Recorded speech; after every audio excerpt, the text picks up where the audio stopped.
is a low and a slow. So when you do have the hypothyroidism, means that your thyroid is not working very well or working very slow, you do have the dry skin, you do have constipation, you do have hair loss, you do have a lot of stuff. And besides this, you do have the memory loss or foggy brain. So that's why we go with the, a little invasive method, which is the blood test. And then, we will figure out how much is the hormone level of the thyroid in the circulation. And if we diagnose the patient has hypothyroidism, which is the low activity of the thyroid, we can give them the levothyroxine, which is a medication for that. Sometimes we do have another kind of medication, conditions, such as the syphilis. As you know probably that, syphilis does have 3 stages, and the last stages of the disease, which is, we call it as a neurosyphilis, cause the memory loss. Sometimes we do have the HIV positive patients, so they do have memory problem.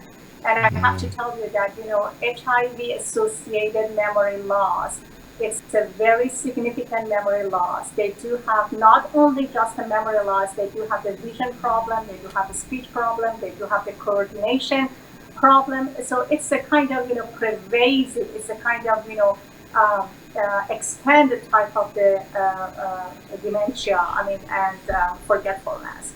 And sometimes we do have just a simple anemia. When your hemoglobin is low, we call it as anemia, means that your blood level is not sufficient enough for the working of the circulation. So that's why we call it as anemia. There is a different reason for anemia. And sometimes we do have the folic acid deficiency, or sometimes we do have B12 deficiency anemia. And these are very, very common to make the forgetfulness for us.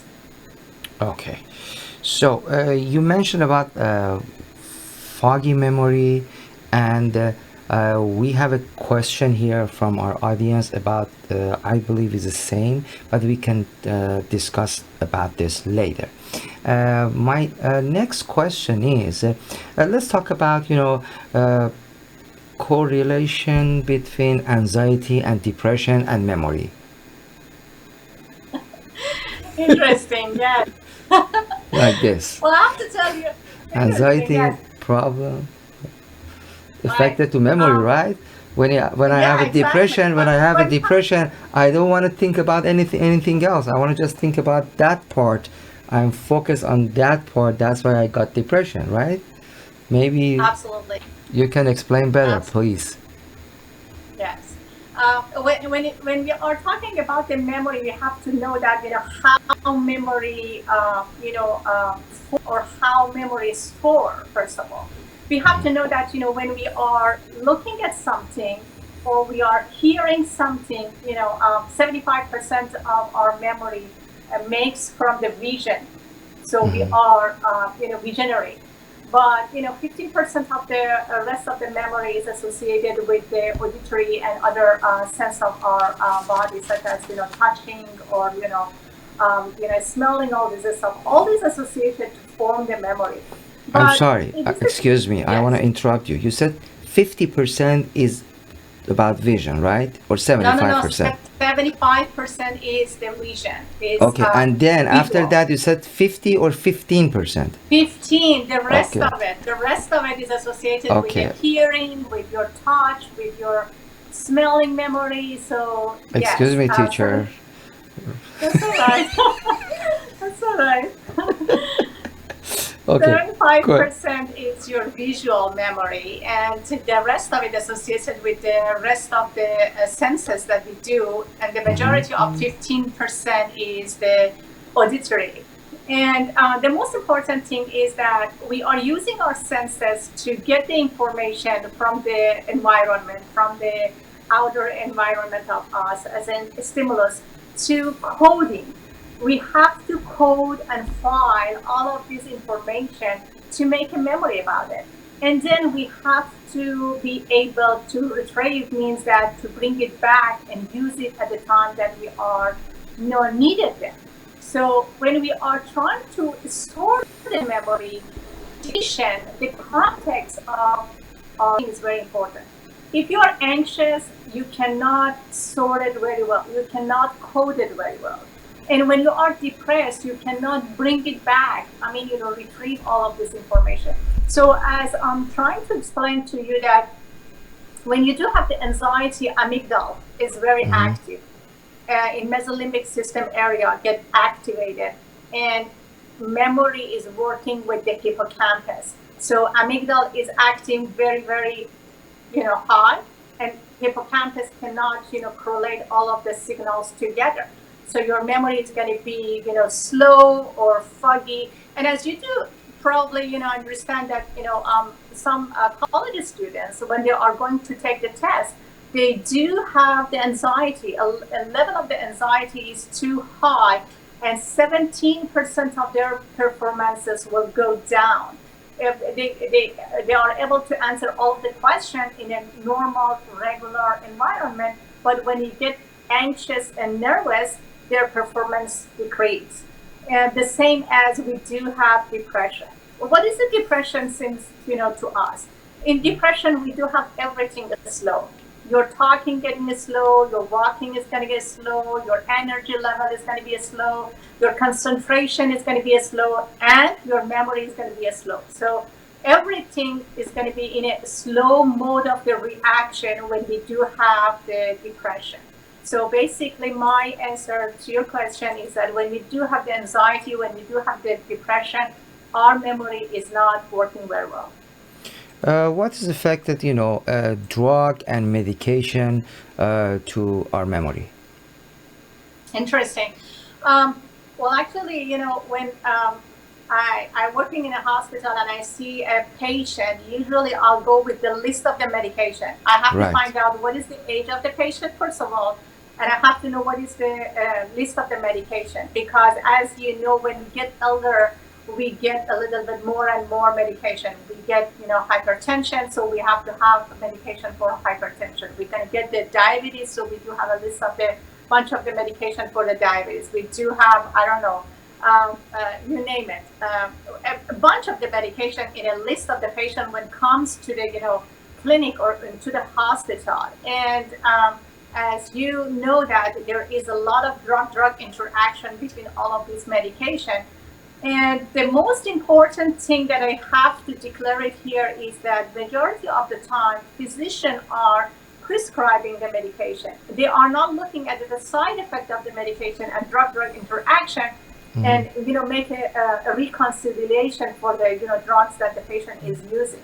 So basically, when we are using medication, there is a lot of interaction with the memory. How? I can give you very simple example.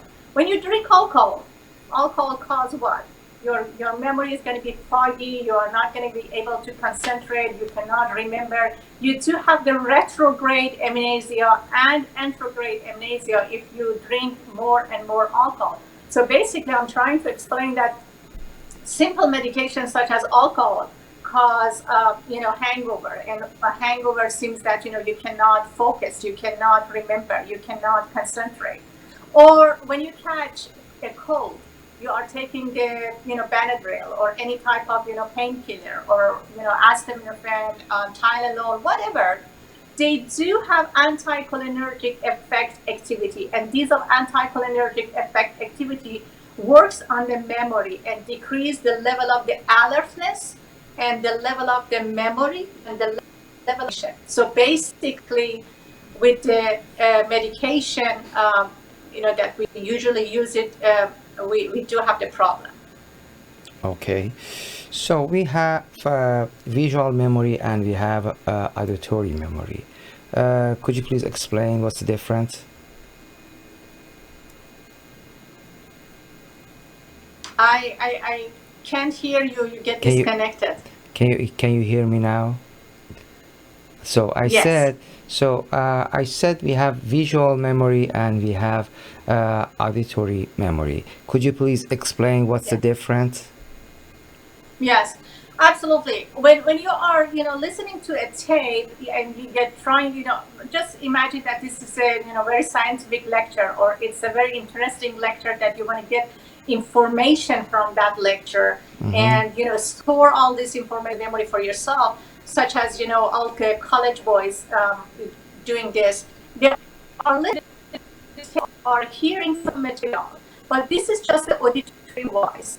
And if they look at the video clip that is showing the illustration, shows the pictures, and meanwhile they can be able to learn from the video, they do have much more storage of the memory. When you are looking at the picture, you can see what's going on with the picture, and you can absorb all of the information and store it in your brain. Make it connection with the video, you have a better understanding. I have to tell you that working with the special needed children, they do have lower intelligent quotient. I mean, the IQ is not as normal as the other children. So we are trying to learn how to use the other senses to be able to understand better, to have better memory that they are involved in that. When we are trying to teach them, we show them that we're gonna let them to hear, and we're gonna ask them to touch any subject associated with them. If I'm trying to teach them about the I don't know, physiology of the heart, I have to give them a piece of the heart, let them to look at it, to touch it, and the heart regarding that, what is the sounds of the, what is the heart, understand the better physiology of the heart.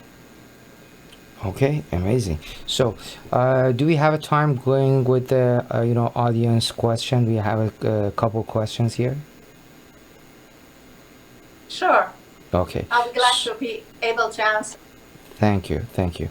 The first question is about every time I want to do my daily schedule, I have to tell to someone to remind me to do this and this and that and that.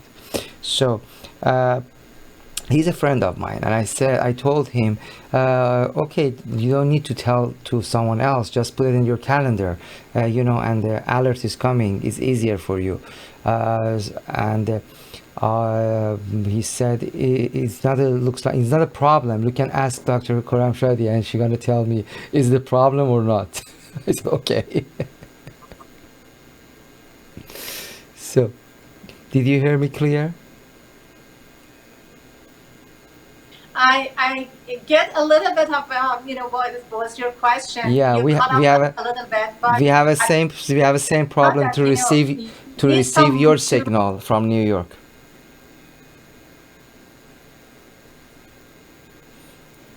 But your question was that why I need someone to remind me. Is that the question? Mm-hmm. Mm-hmm. When we are having the problem to be able to recall what was going on with the daily schedule that we have to be followed, it means that we don't have that much concentration. This is the concentration and recall, which is a little bit different from the memory. So we have to know that is there any type of or ADD problem, thing that patient or person is not able to concentrate, to be to focus, to remember that what was on as a next schedule or next step. So yeah, we do have the specific interview, specific questionnaires, and we have to get a lot of information from the home environment, from the work environment, to be able to diagnose the patient with the possible ADD or ADHD. Next question is about could you please tell us an example of foggy memory? Yes. Foggy memory, when you do have a lot of things to do, you have a bunch of to-do lists.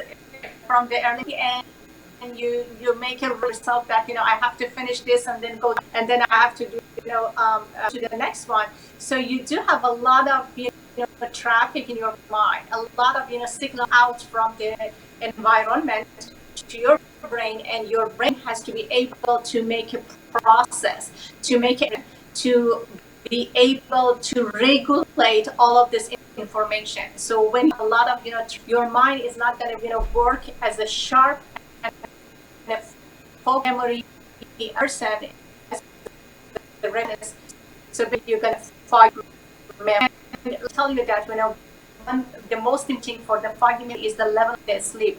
If you can't sleep very well night, or you're going to be foggy next day. So basically, you have to sleep. Your sleep hygiene very quiet, very no drinking coffee or before to the bed. So basically, yes, have a good sleep from minimum 11 p.m. to 4 a.m. At least you have to have 5 to 6 hours of sleep to be able to function next day. Thank you so much, Dr. Khorramshadi, a psychiatrist from New York, for your time. Appreciate, and thank you for being with us. Appreciate for your time. My pleasure. Have a good night. You too. See you next time. Bye-bye. So, and then we got some information about our memory and forgetfulness and all of this. Stay tuned, and after a short break we are going to have lots of beautiful music, and wow, I have a good surprise for you. Let's do it. Let's go after this song. I have a surprise for you.